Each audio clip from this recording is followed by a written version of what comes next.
What if I told you that Tofino and Victoria were not the best travel destinations you could visit on Vancouver Island?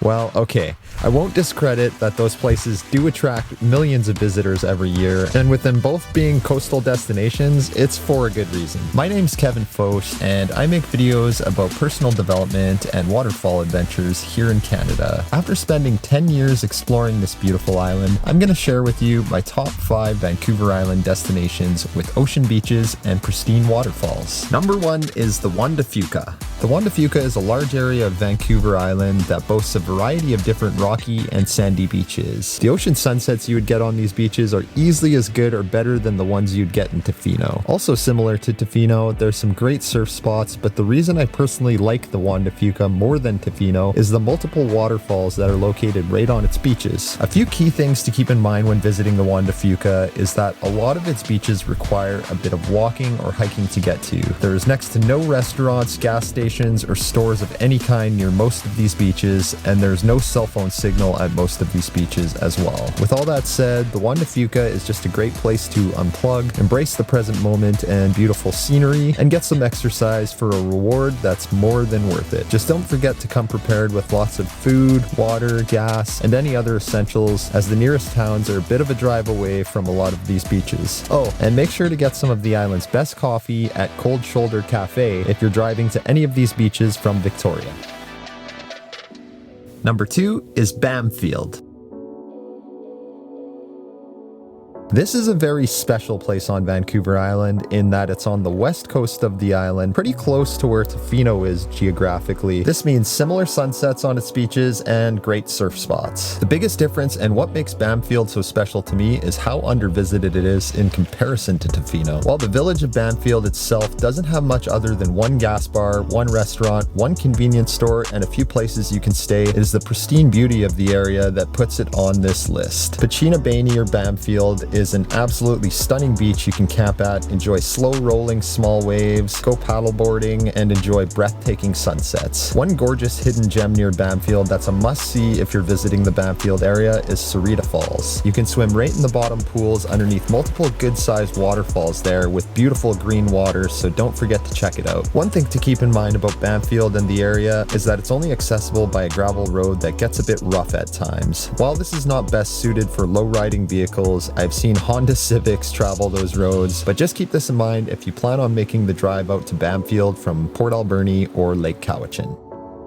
Coming in at number 3 is Port Alice. Now, Port Alice makes this list because it is a town in one of the most beautiful areas I have ever explored on Vancouver Island, and that's North Vancouver Island. Port Alice is located on one of the biggest ocean inlets on the island, and while it has some beautiful beaches which waters are teeming with sea life like whales and sea lions, it's the area surrounding Port Alice that makes this Vancouver Island destination even better. With a number of unique waterfalls, including one that disappears underground and other attractions like the famous Devil's Bath cenote, this area is one of the most impressive on all of Vancouver Island in my opinion. Port Alice is very small and has about the same convenience and amenities as Bamfield, which makes it a very peaceful and quiet place to visit for anyone wanting to get away from the crowds and busyness of other parts of the island. While Port Alice is accessible by a paved road, most waterfalls and attractions in the area are only accessible by rougher gravel roads, making it somewhat difficult for anyone not traveling in higher clearance cars or trucks. If you end up visiting Port Alice and you have the time, it's worth it to also visit the small town of Port Hardy, which is a short drive away from Port Alice and has a lot more stores, places to stay, and restaurants to eat at. If you decide to check out Port Hardy, make sure to try the amazing coffee at Cafe Guido and soak in the beautiful scenery of Stories Beach, which is a fantastic sunrise location.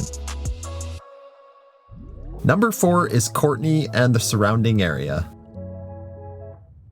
While the Courtney, Comox, and Cumberland area is actually best known for being the closest city to Mount Washington, which is the island's main skiing and snowboarding resort, it actually boasts some pretty amazing beaches and waterfalls. Saratoga Beach and Miracle Beach are two of the most popular beaches on East Vancouver Island for a very good reason. With East Vancouver Island not having a whole lot of good sandy ocean beaches, these are fantastic choices for laying in the sun, catching beautiful sunrises, and swimming. As far as waterfalls in this area goes, there is there's a ton of them. Some personal favorites of mine would definitely have to be Trent River Falls, as well as the giant waterfall near the Cumberland Lake Campground. Some benefits to visiting this area are that it is very easily accessible in any vehicle, there are countless options for food and hospitality, and it's overall just a very convenient place. Speaking of food, it would definitely be a good idea to try the coffee and food window called the Forbidden Zone near Saratoga Beach, because who doesn't want to have amazing pizza and amazing coffee in one fast stop? One thing to keep in mind is that the Courtney area is one of the most populated areas of Vancouver Island, so if you're looking for something intimate and quiet, this might not be your best option.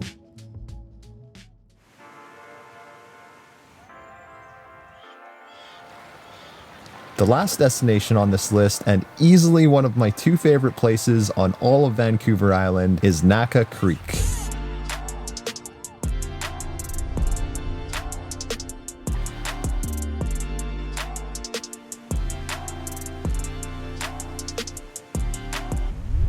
Naka Creek is a lesser known spot on the northeast of Vancouver Island that's not the easiest to get to. I would definitely suggest not taking low clearance vehicles on the logging roads that go to the Naka Creek wreck site, as the roads do get a bit rougher closer to the site. There's many reasons why Naka Creek is so magical to me. It's got the most beautiful rocky Vancouver Island beach I've ever seen, with serene clear ocean water, and this beach also happens to be one of the best places on all of the island for spotting whales, dolphins, and many other types of sea life. Not only is this beach an amazing place to watch sunsets, it's also just as good to catch a sunrise. With it being a bit far from most establishment, it can definitely be a lot more quiet and peaceful than other parts of the island. One interesting thing I discovered upon getting to Naka Creek was that there was actually cell phone signal there, which was pretty shocking considering its location. My favorite thing about Naka Creek is definitely the waterfall very close to the wreck site and beach. It's one of a kind on Vancouver Island, in that it's a humongous single drop waterfall